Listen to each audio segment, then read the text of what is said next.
नमस्कार प्रिय दर्शकों, आप सभी के सम्मुख उपस्थित हूँ ज्योतिष शास्त्र से एक सूत्र पर रिसर्च का विषय लेकर। आज का विषय रिसर्च का है। अभी तक मैंने इस विषय पर रिसर्च किया, अब आपकी बारी है। आज मैं आपको यह सूत्र भी बताऊंगा और इस जन्म कुंडली पर इस सूत्र को सिद्ध करके भी बताऊंगा। आज का विषय है जन्म कुंडली से जाने जातक स्त्री है या पुरुष। प्रिय दर्शकों, प्रायः जब हम जन्म कुंडली देखते हैं तो हमें यह ज्ञात होता है कि यह जन्म पत्रिका किसी महिला की है या किसी पुरुष की। यदि ज्ञात न हो तो पूछ लिया जाता है, लेकिन यदि आप पूछना नहीं चाहते हैं तो यह सूत्र उस जन्म पत्रिका पर घटा सकते हैं। और अभी तक जितना मैंने इस सूत्र पर रिसर्च किया, मैंने सटीक पाया। अब आपकी बारी है। आपके पास जितनी कुंडलियां उपलब्ध हैं, या आप इस सूत्र को अपनी जन्म कुंडली पर भी घटाकर देखिए कि आपकी जन्म पत्रिका पर यह सटीक होता है कि नहीं। जन्म कुंडली से स्त्री पुरुष का ज्ञान कैसे होगा, आइए समझते हैं।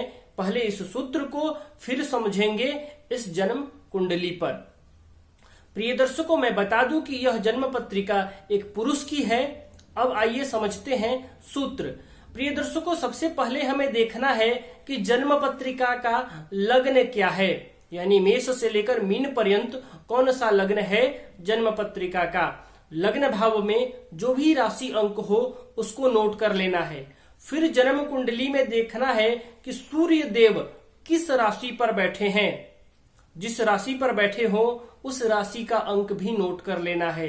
फिर हमें देखना है कि राहु जन्म कुंडली में किस राशि पर बैठे हैं, और ये तीनों राशि अंक को नोट करके जोड़ लेना है। यानी जन्म लग्न का जो राशि अंक है, सूर्य देव जिस राशि पर बैठे हैं और राहु जिस राशि पर बैठे हैं, ये तीनों अंकों को जोड़ लेना है। और उसके बाद उसमें 7 का भाग कर देना है।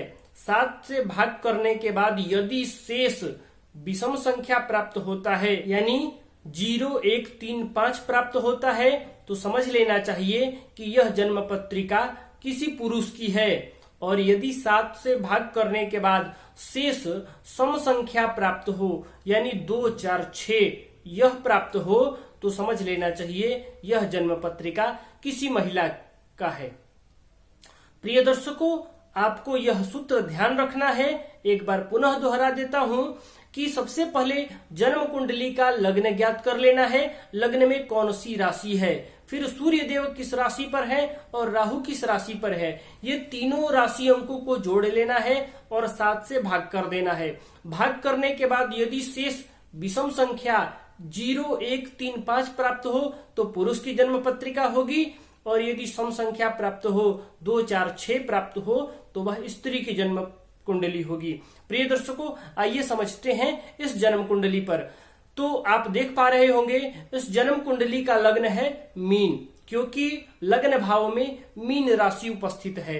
तो हमें नोट कर लेना है 12। इसके बाद देखना है क्या कि जन्म कुंडली में सूर्य किस राशि पे है। तो इस जन्म कुंडली में सूर्य उच्च के होकर दूसरे भाव में मेष राशि के हैं, तो 12 में 1 और जोड़ लेना है, तो हो गया 13। फिर हमें ज्ञात करना है कि राहु किस राशि पर है। तो जन्म कुंडली में राहु 9 नंबर की राशि में है, तो उस 13 में जोड़ लेना है 9 को। तो 13, 9, 22। यानी हमने 22 कैसे प्राप्त किया, सबसे पहले लग्न के अंक को जोड़ा, फिर सूर्य जिस राशि पर है उस राशि अंक को जोड़ा, फिर राहु जिस राशि पर है उस राशि अंक को जोड़ा। तो 12, 1, 13 और 13, 9, 22। अब 22 में हमें 7 से भाग कर देना है। जब 22 में 7 से भाग करेंगे तो शेष प्राप्त होगा 1। 7, 7, 14, 7 या 21। 22 में 21 घटाइएगा, प्राप्त हो जाएगा शेष 1। और जैसा कि मैंने कहा, यदि विषम संख्या प्राप्त हो तो जन्म पत्रिका पुरुष की होगी, जैसा कि यह जन्म पत्रिका एक पुरुष की है। और यदि शेष 2, 4, 6 प्राप्त हो तो यह जन्म पत्रिका स्त्री की हो जाती, और यहाँ हमें शेष प्राप्त हुआ 1, अतः यह जन्म पत्रिका पुरुष की है। प्रिय दर्शकों, आप भी इस सूत्र को अपनी जन्म पत्रिका पर, आपके पास जो जन्म पत्रिका उपलब्ध हो उस पर घटाकर देखिए, आप उस पर रिसर्च करिए कि यह सूत्र कितना सटीक है, यह आपकी जन्म पत्रिका पर सटीक होता है कि नहीं, और हमें कमेंट में बताना भी न भूलें। प्रिय दर्शकों, मैं आशा करता हूं कि यह सरल व लघु सूत्र आप समझ गए होंगे और आपको यह सूत्र अच्छा लगा होगा। प्रिय दर्शकों, आज के लिए बस इतना ही।